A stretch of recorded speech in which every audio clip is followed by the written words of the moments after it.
Hello, everyone. Tracie here, your resident business rebel, and you're listening to Digital Business Your Way podcast, the show that lets true stories and insider secrets of online entrepreneur life unfold. Our business world is growing, and as an online business coach and digital product creator, I believe you didn't become an entrepreneur to grin and bear your way through business.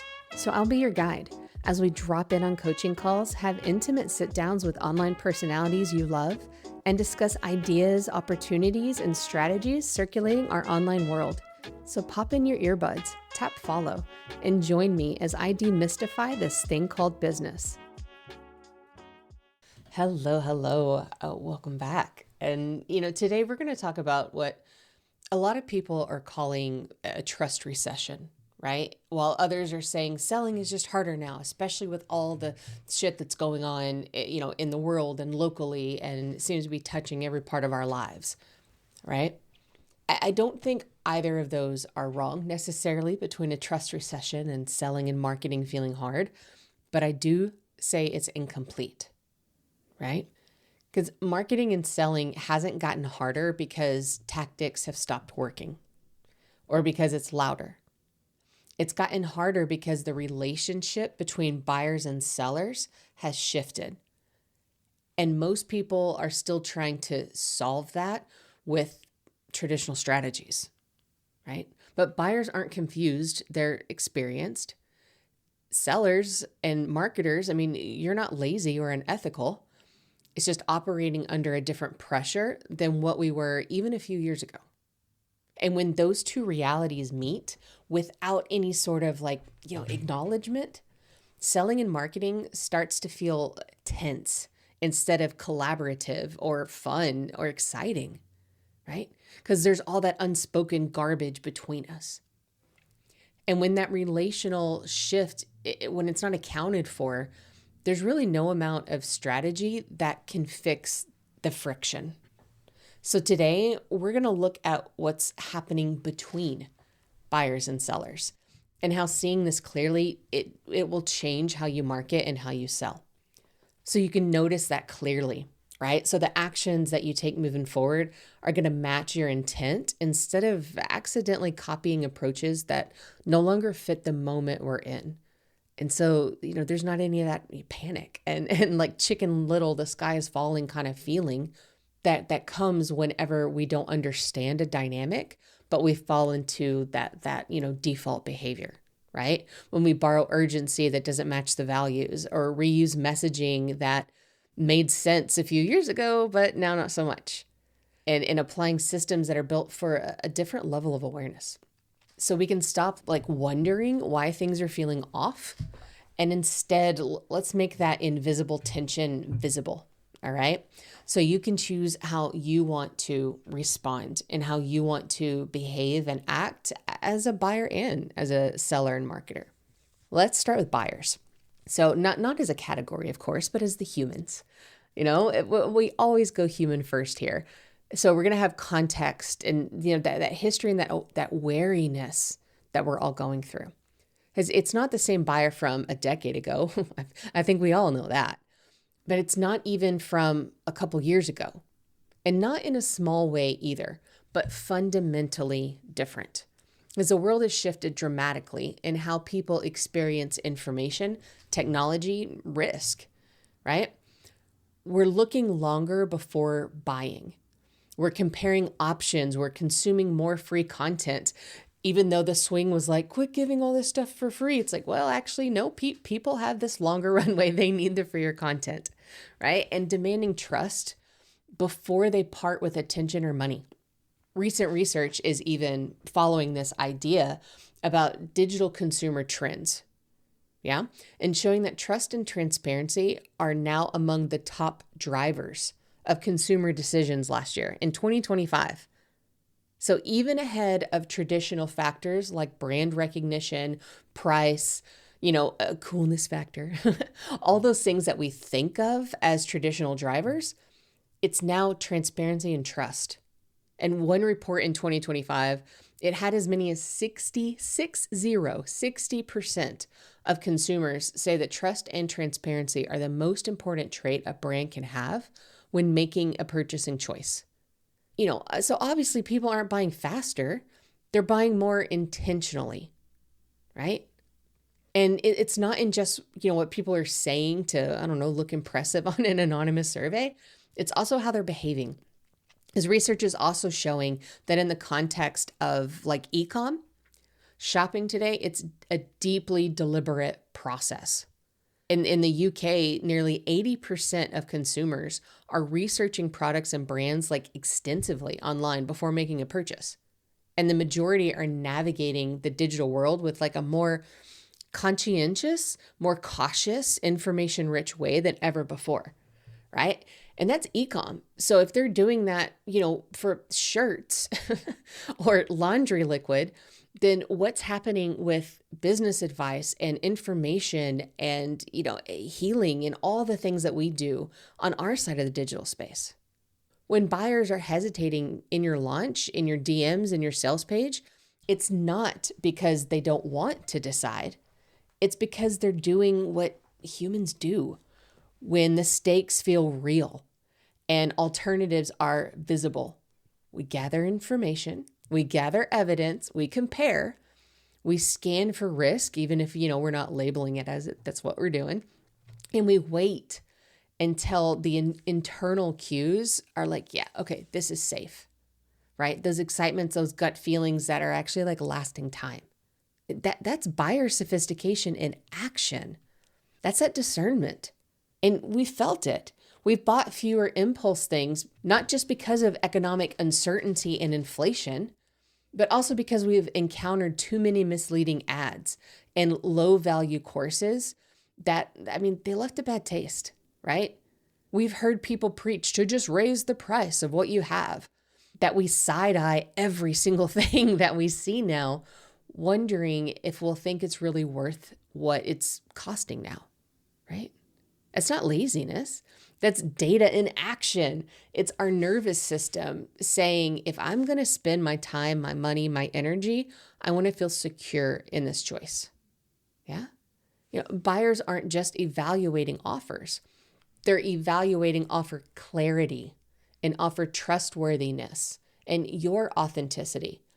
And even the emotional residue of, past interactions that they've had online, right? That's that comparison. And it's not because they're suspicious or judgmental of you as a human, but because they internally remember the hurt and the disappointment, right? That letdown. And they're being protective. Because when our nervous system, when our mental capacity, when all of it, when it's learned caution, the decision isn't about blaming of others. It's about safety for self, right? That's why I say it's not personal against you. It's about all the things that they have going on and looking through that lens at what it is that you're bringing, right?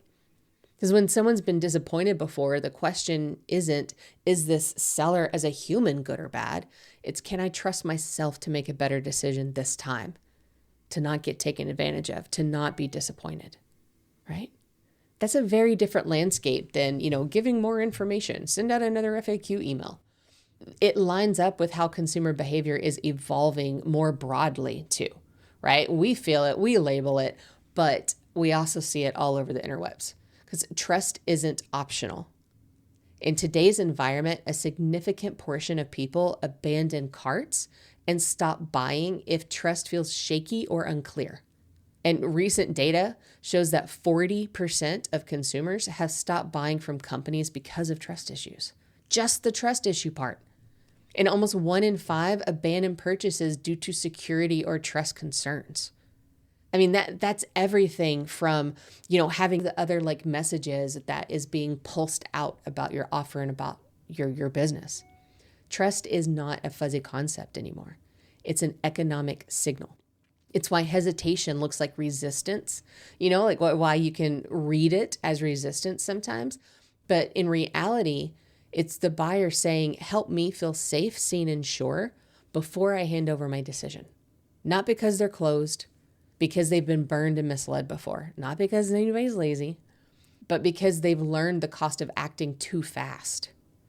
And it's not because they don't want the value. It's because they expect alignment between what's promised and what's delivered, right? That's a discerning modern buyer. And this changes everything about how we understand the friction. Because friction, it's not stubbornness, it's not lack of attention, but it is risk management.